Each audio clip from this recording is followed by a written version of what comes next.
যদি আওয়ামী লীগকে গণহত্যার বিচারের আগে নির্বাচনে অংশ নেওয়ার সুযোগ করে দেওয়া হয়, তাহলে শহীদের রক্তের সাথে বেইমানি করা হবে।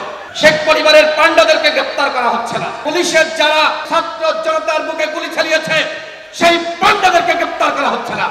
জুলাই আগস্ট গণঅভ্যুত্থানে যখন আবু সাইদ এবং চট্টগ্রামের ছাত্রদল নেতা ওয়াসিম তারা শহীদ হয়, সেদিনই সর্বপ্রথম এবি পার্টি গণ অধিকার পরিষদ এবং এনডিএম আমরা তিনটা দল একসাথে হত্যার খবর পাওয়ার সাথে সাথেই সংগ্রাম করি, প্রতিবাদ করি, বিক্ষোভ মিছিল করি। এরকম অসংখ্য প্রতিবাদ আমরা একসাথে করেছি। আমরা যারা যুগপৎ আন্দোলন করেছি, বিএনপি সহ 43টি দল হাসিনার বিরুদ্ধে আমরা টানা লড়াই চালিয়েছি। এই লড়াইয়ের সময় আমরা প্রত্যেকেই রাষ্ট্র সংস্কার চেয়েছি এবং এই অন্তর্বর্তীকালীন সরকার, যেটি আমাদের দীর্ঘ লড়াই সংগ্রামের ফসল, সেই সরকারও রাষ্ট্র সংস্কার করতে চাই। এখানে যে প্রামাণ্য চিত্র দেখানো হয়েছে, আপনারা দেখেছেন কিভাবে তরুণরা স্বৈরাচার হাসিনার পুলিশ বাহিনীকে, ছাত্রলীগ, যুবলীগ, পান্ডা লীগকে রুখে দিয়েছে। এই অভ্যুত্থানের যে চেতনা, প্রায় 2000 শহীদ, 30,000 আহত, তারা কেমন বাংলাদেশ চেয়েছিল? একটি নতুন বাংলাদেশ। এই নতুন বাংলাদেশ গঠন করা আমাদের সকলের দায়িত্ব।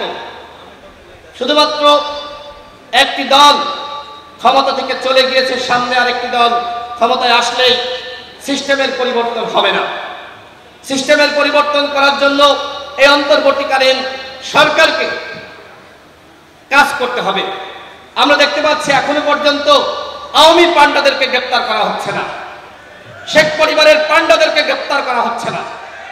পুলিশের যারা সরাসরি ছাত্র জনতার বুকে গুলি চালিয়েছে সেই পান্ডাদেরকে গ্রেফতার করা হচ্ছে না। এখনো পর্যন্ত দেখতে পাচ্ছি যে আওয়ামী পান্ডারা বিভিন্নভাবে জামিন পেয়ে যাচ্ছে। আওয়ামী লীগের এমপিরা যারা গণহত্যার মাস্টারমাইন্ড, তারা জামিন পাচ্ছে। তাহলে এই অন্তর্বর্তীকালীন সরকার কিসের রাষ্ট্র সংস্কার করতে চায়? এখনো পর্যন্ত শহীদের প্রকৃত তালিকা আমরা কেউ হাতে পাইনি। এখনো পর্যন্ত কতজন ভাই আহত হয়েছে সেই তালিকা বিগত 5 মাসে এই অন্তর্বর্তীকালীন সরকার তৈরি করতে পারে নাই। এখনো পর্যন্ত আপনারা দেখতে পাচ্ছেন জনগণ বাজারে গেলে অনেক অসহায় মানুষ, গরিব মানুষ, তারা চিৎকার করছে। এখনো পর্যন্ত নিত্য পণ্যের দাম কমাতে পারে নাই। অথচ আমরা দেখতে পাচ্ছি কোন কোন উপদেষ্টা বিরাজনীতিকরণের বক্তব্য দিচ্ছে। রাজনৈতিক দলগুলো 53 বছরে কিছু করতে পারে নাই, তারা বিশাল কিছু করেছে। কি করেছে? আমি তো বললাম এই 5 মাসে তারা এই কাজগুলো করতে পারত। আওয়ামী লীগকে সাংগঠনিকভাবে নিষিদ্ধ করবে কি করবে না, এখনো পর্যন্ত আমরা দেখতে পাচ্ছি।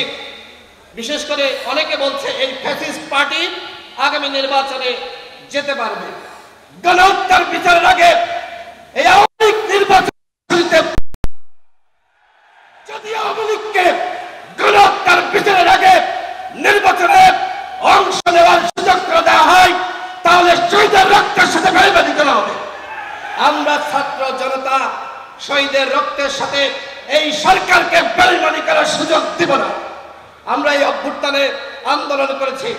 প্রয়োজনে যদি রাষ্ট্র সংস্কারের জন্য, এবং এই সরকার এখন আওয়ামী লীগকে বিভিন্নভাবে সুযোগ দিচ্ছে। দেখেন সচিবালয়ে আওয়ামী লীগের প্রেতাত্মারা আরো বেশি প্রমোশন পাচ্ছে, পুলিশে প্রমোশন পাচ্ছে। ডিসিএসপি নিয়োগকে কেন্দ্র করে আপনারা দেখেছেন কি কেলেঙ্কারি। প্রত্যেকটা জায়গায় আওয়ামী লীগের পুনর্বাসন করা হচ্ছে। এর নাম কি রাষ্ট্র সংস্কার? এর নাম রাষ্ট্র সংস্কার হতে পারে না। আমরা রাজনৈতিক দলগুলো আমরা রাষ্ট্র সংস্কার চাই। এই সরকারকে আমরা সহযোগিতা করছি। আমরা কেউ বলছি না ডক্টর ইউনূসের পদত্যাগ চাই। আমরা তাদের ভুলগুলো নিয়ে সমালোচনা করছি এই কারণে, যাতে করে তারা তাদের ভুলগুলো শুধরে তারা সঠিক পথে রাষ্ট্র সংস্কার করতে পারে। কিন্তু রাষ্ট্র সংস্কারের নামে যদি আপনারা মনে করেন আরেকটি 1-11 তৈরি করবেন, আপনারা আরেকটি দল গঠন করে আগামীতে আবার আপনারা ক্ষমতায় আসার পায়তারা করবেন, সেটি কিন্তু বাংলাদেশের জনগণ মেনে নেবে না। আপনারা কাজ করুন, আমরা সহযোগিতা করব, কিন্তু এই যে দলগুলোর সাথে 3-4টি সংলাপ করলেন, সেই সংলাপের অর্জনটা কি আমি জানতে চাই। কি অর্জন আমাদের হয়েছে? এখনো পর্যন্ত একটি সঠিক রোডম্যাপ বা পরিকল্পনা আপনারা প্রকাশ করতে পারেন নাই। আনলিমিটেড কোনো কিছু ভালো না। আপনারা এখনো যে চিন্তা করছেন আনলিমিটেড, কবে ক্ষমতা থেকে নামবেন, কবে নির্বাচন দিবেন, সেটি আমরা কেউ জানি না। এইভাবে পরিকল্পনাবিহীন একটি আনলিমিটেড সরকার বাংলাদেশের জনগণ দেখতে চায় না। আমরা চাই আপনারা দ্রুত সময়ের মধ্যে আপনারা কি করতে চান এবং বিগত 5 মাসে কি করেছেন তার একটি পরিকল্পনা প্রকাশ করবেন, এবং দলগুলোর যে চাপা একটি রোডম্যাপ প্রকাশ করবেন। এতে করে রাজনৈতিক দলগুলোর সংশয় এবং সন্দেহ আপনাদের উপর যে তৈরি হয়েছে সেটি কমবে। অন্যথায় আপনাদের বিরুদ্ধে কিন্তু ফখরুদ্দিন মঈনুদ্দিনের মতন আন্দোলন শুরু হতে পারে। আমরা চাই না সেই ধরনের আন্দোলন হোক। তার আগেই সকল দলকে সাথে নিয়ে এবং যারা গণঅভ্যুত্থানে ভূমিকা রেখেছে সকল স্টেক হোল্ডারকে সাথে নিয়ে একটি সংলাপ করার মাধ্যমে আপনারা রোডম্যাপ প্রকাশ করুন।